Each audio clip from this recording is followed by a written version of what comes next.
Sure. Well, hello everyone. Happy Monday.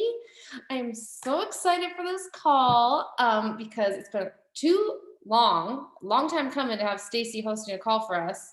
I'll just introduce Stacey really quick and then let her take it over. But Stacey is a lifetime diamond coach. She's been coaching, I was trying to think about this, 4 years? Yeah, 4 years. I knew it, 4 years. And actually, she started in my challenge group with Lift 4 when she started, and then now we're doing Lift More together. So it's like full circle, cool moment. But she is a mom of 2 boys. She's married. She's a full-time physical therapist, and she also manages a social media account for her hospital's rehab center where she works. So she is busy. But one thing I love about Stacey is she is always a student. Like, she's always wanting to better herself and in everything she does. And she really took this concept that we learned at Summit from one of our keynote speakers. It's transactional versus transformational selling. And she just really ran with this topic and kind of dove in a little deeper with it. And so I'm very excited to hear what she has to say tonight on this subject, because I think, like I said, gone are the days in coaching of our hey girl messages. Like, cold messaging, I just think is so 2015. I don't know. But I think there's another way to go about making connections now and making sales through those connections. So Stacey's going to give us some good tips today on how to really make that transformational conversation with somebody. So take it away. All right. Thank you. Thank you guys for being here. Thank you for being willing to listen. And I am learning. This talk is just as much for me as it is for you guys. So I'm really excited to share. I've been working through the Bob Healy. So anybody who was at Summit, he was one of our speakers, but his podcast is Your Virtual Upline. I've been working through, he has a 10-day course on transformational versus transactional conversations. So I just wanted to share what I've learned so far and hopefully light some fires, and we'll get started. So, whoops, see. Okay, there we go. So there's a lot of talk about this gap. So if you're here on this call tonight, you're obviously committed to making this business work. But where are you now? And is it where you want to be? Is it where you thought you would be right now? Is it where you thought you'd be in September of 2022? And I know for myself, the answer is no. I'm not where I want to be, but there's always this space in between of how we're going to get from A to B, essentially. So I want to think this call can really be, I want you to just take a second and think about, do you want this call to be business focused in the sense of like selling products, and that's great, and hitting Success Club? Or do you want this call to be about recruiting and building your business and recruiting coaches? It's not a one or the other, they really fit both, but I want you to kind of think about your buckets that way as we're talking. So our gap is the same as it is for our clients as well. So we have a current state where we are now, and you can think of that as your transformation. So that's your before photo. In between is the gap, and that's where our job is. So that is where we as coaches come in, and that is where we as challengers come in too. So we have to do the work in the middle. But the really cool part is that middle part is really wide open, and that's where our value gets created. And it looks different for every person. So Candace, for you, it's different what you're adding value for than Kinsey, and it's all perfect. It's all the way it's supposed to be. And then towards the end is where we want to be, that after photo. So think about your business, think about your transformation, think about how you're showing up for your customers. And then there is no way around the hard work to get to that transformation. We have to put in the work, and we have to be willing to sell. And I know everybody does not like that word, but it's not a dirty word. I want to just reassure you that we're here to talk about selling from a place of service. And that's where the value is, which I think is that's really where I've loved learning this content. Okay. So transactional selling is probably what we all have done a lot. I know and it's not a bad thing. I don't want transactional to feel like a bad thing. It's just one way of selling.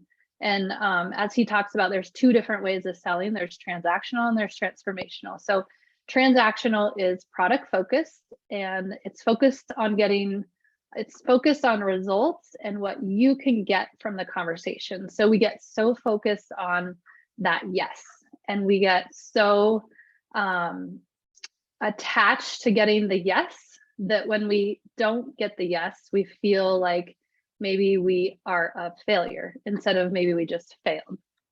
The other thing about transactional selling is that it's really short term. So it's give me money in exchange for a product. So it's kind of a short term approach to thinking, and it rarely leads to repeat business and retention is kind of the concept of transactional selling.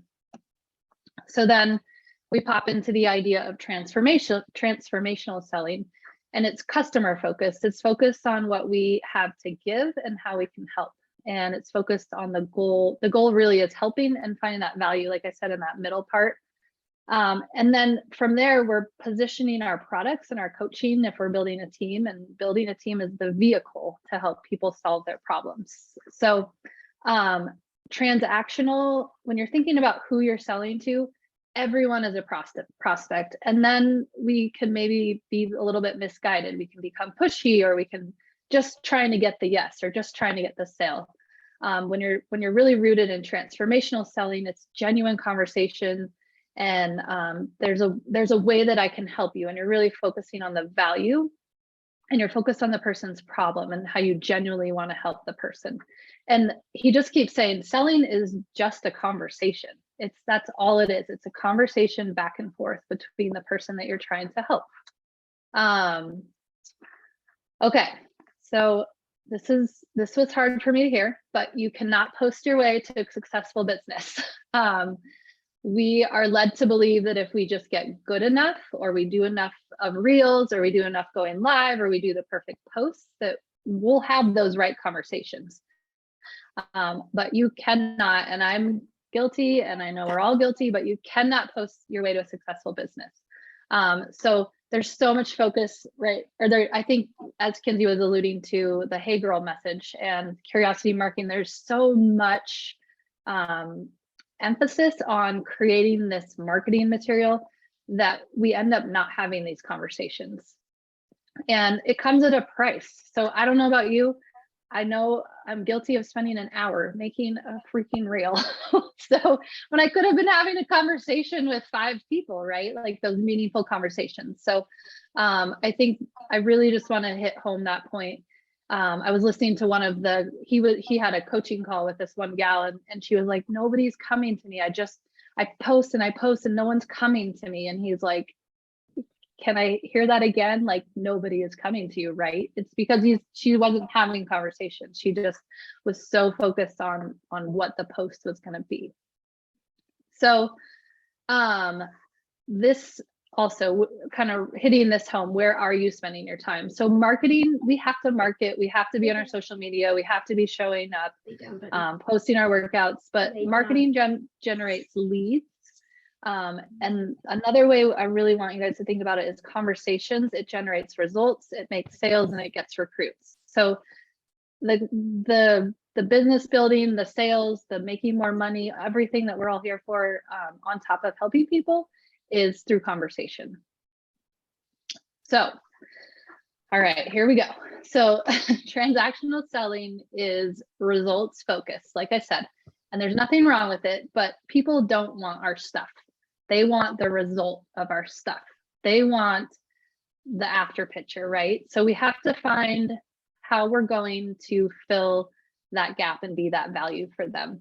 So we become really attached to the approval of other people, and that's attached to the transaction of the yes. And then when we don't get the yes, we get discouraged and our ego takes a hit and we feel like we're a failure, instead of feeling like maybe we failed, maybe we had the wrong conversation. You're not a failure. You just are attached to the transaction. So as long as we continue to be results focused in a way that we're trying to sell something, or we're trying to be like, hopefully that makes sense, results focused, it will always feel kind of yucky, like we're taking something from people. in the sense that you're having this transaction and you're not creating that value. So we attach our sense of self-worth to the results of our business a lot of times, and that can be the downfall. And I'm certainly guilty of that as well. So when you're transactional, you also are more surface level, and we trick ourselves into thinking that we're building this business, but we're never really getting to the depth of the problem with our clients, our team members, our coaches. We're not getting to the depth because we're not having the conversations. So if we stay transactional, the price and the cost will always be an issue. It will always feel forced. So we'll always feel like, oh, do you want to buy a total solution pack? It's only $160 instead of, and I'll talk about kind of the transformational way. So this really struck me, and we do this a lot, and there's nothing wrong with it. I just want to point out these few examples of transactional strategies that a lot of us use and a lot of multi-level marketing uses, but we sell on the price, we sell on promotions and giveaways. And it's not necessarily bad, but it devalues our products. So it says, okay, you can have this. It's only $160. Well, yeah, that's a really good price, but why? Why is it only $160? What do you get? So our job is creating value. And honestly, price is rarely the reason people don't buy. I think it's because they're not feeling that value. Another transactional downfall that he mentioned was aspirational messaging. Again, these are all things that we do. I've seen it. So I say this and I'm guilty, but it's this careful portrayal of all the things you can have if you sign up, and then they don't do the work. So you promise this coach, you can travel, you can do this, you can win this trip, you can hit Success Club. But he says it takes more than aspiration to do the work. It takes inspiration and an emotional attachment to doing the work. And we create that through these transformational conversations rather than just a transactional. And then the last one is the fear of missing out. So if someone makes a rash decision and you're like, it's the last day to sign up and it's free, they're probably not going to have the skin in the game to like do the work and be your coach or be this like really high performing person because it's free. And so he just keeps encouraging us to slow down and have the conversation, not necessarily reach out to less people, but just slow down and connect.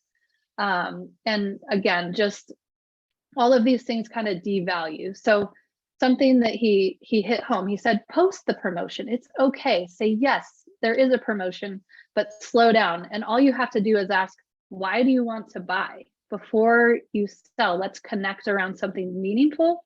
And then you can be anchored into the product. And that creates retention. That creates kind of an anchor into the work and the product, essentially. I know that was a lot, but those were some really good examples that I thought was really helpful. So again, transformational selling, we're focused on changing people's lives, which is something I love about Beachbody. I think it's just who we are. It's who this team is. Our team is amazing. And I know we genuinely care and we genuinely want to change people's lives. So I don't think this is a hard shift. It's more just how you have a conversation about it. And then taking action from love and not fear, focused on the value. And I think Bob kept mentioning, when we slow down to connect in conversation, there's value added to the experience for us as the person having the conversation, and then also for the customer, obviously. So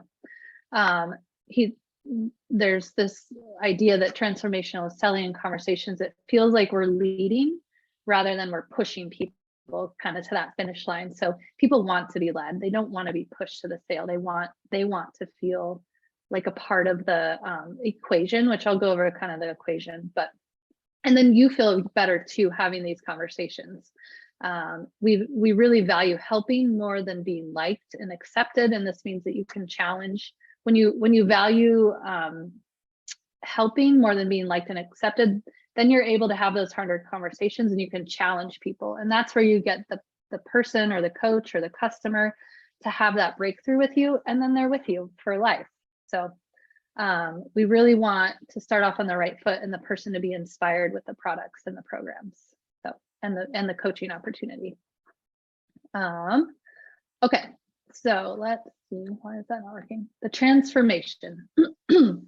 So again, we have the before photos, we have the after photo, but what's in the middle? It's that big chunk that's in the middle. And that's where, again, your value is created. So a few questions that we can ask. How is my life different or better because of this transformation I have?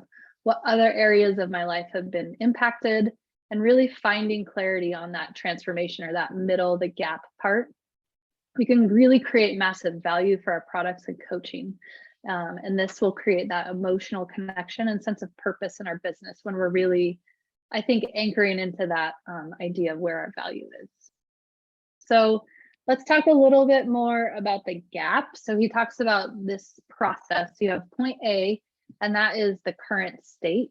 So that is where your person is starting. So I put they or you, because I kind of was thinking about this in my own business as well. So what are my circumstances? What are my problems? What are my feelings? You can definitely apply this to anybody that you're trying to make a sale or invite to coaching. So what are their circumstances? What are their problems? And what are their feelings? That is what we call their current state. And there is a direct correlation between how well we know the current state of ourselves or our customer and the likelihood that we will make the sale or actually recruit a new coach. So making the sale or the close, the degree that we can help uncover and connect with their current state, that's correlated to a sale as well, which I really like that idea, because it's just rooted back in the idea of helping and helping someone get to the place they want to be. So here's a few questions that we can ask. So regarding their circumstances. So who is the person I want to help? Is this person a mom? Is it a nurse? Is it a single parent? Is it, whatever it is, who is the person that I want to help? Or who am I helping? And then when you get to the problem, really slow down and connect around the problems. Ask follow-up questions, ask the questions, and then ask them how their problems are making them feel. This is a really important part of I think the process. So for example, an ideal customer, we enter the conversation that's already happening inside their heads, because we say, we know who we're here to help. So I'm here to help a mother who is looking So for an example, we have a mother and she's been complacent with her health and well-being, pushed it to the side. So this is kind of an example. The impact or the problem can be the relationship with her husband is strained, or maybe she's not as confident, so she doesn't connect or put herself out there. And then lack of energy, maybe she feels guilty for not being the best version of herself. I mean, we've all experienced some layer of this, I'm sure. So there's a way to think about, what is your circumstance? So it's this mother who's tired, who's sick of being sick and tired and overweight. And the problem is she's put her health and well-being to the side. And so the impact of that is it has impacted her relationship and how she connects. And it's making her feel like she's not the best version of herself, because she's, lacks energy and doesn't feel great. So that's kind of, I think, the real top down of that conversation and that idea. So when you are really feeling with that person, you're really helping the coach who you're trying to recruit or your customer be seen. So the sales psychology of feelings is when we feel like somebody not only understands our problems, but understands the way those problems make us feel, then our customers really feel understood, and they believe that we truly can help them. And then they automatically assume that we have the solution. So they're automatically saying yes before you even ask, if you're connecting with them in a way that's authentic and real, and understanding their problems and asking the questions. Hopefully that makes sense.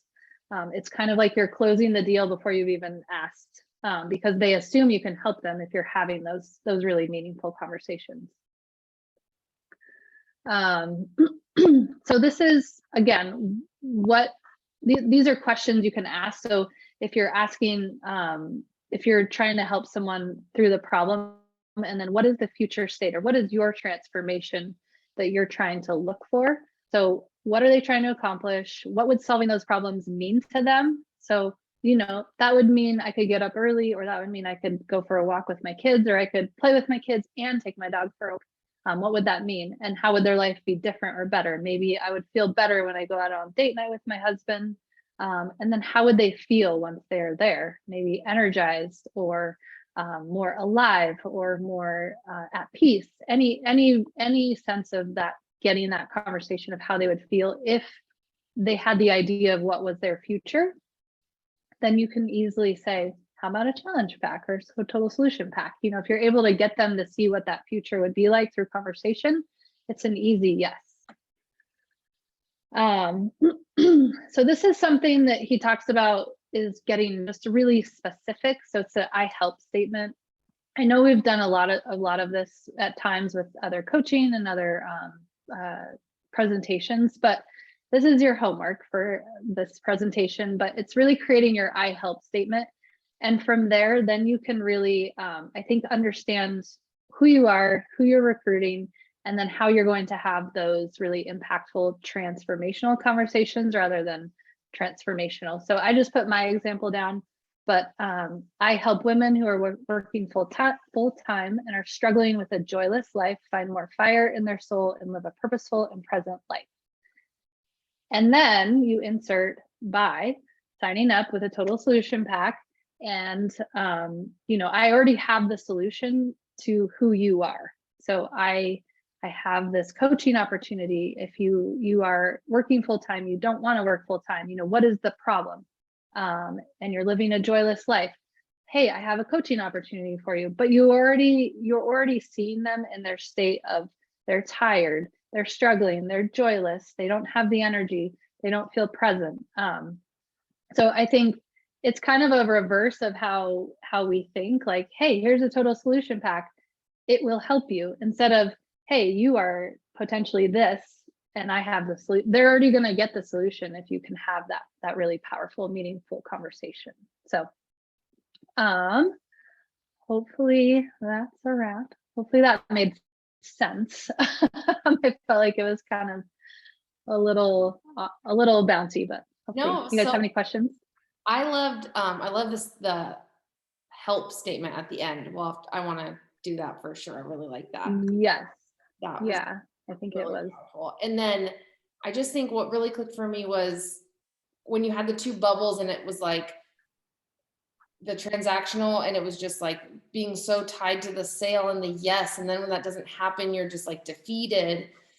And then over here, it's like you're having the conversations that generate the results. Like that was the part that stuck out to me. It's so true what you were saying about like spending an hour on a reel, and you could have had 5 conversations in that time. And not to discredit us obviously needing to share. Yeah, that one. Yeah. Can you see yours in the chat box in the way? But yeah, this one really hit home. Like that's so true. The conversations is what generates the results.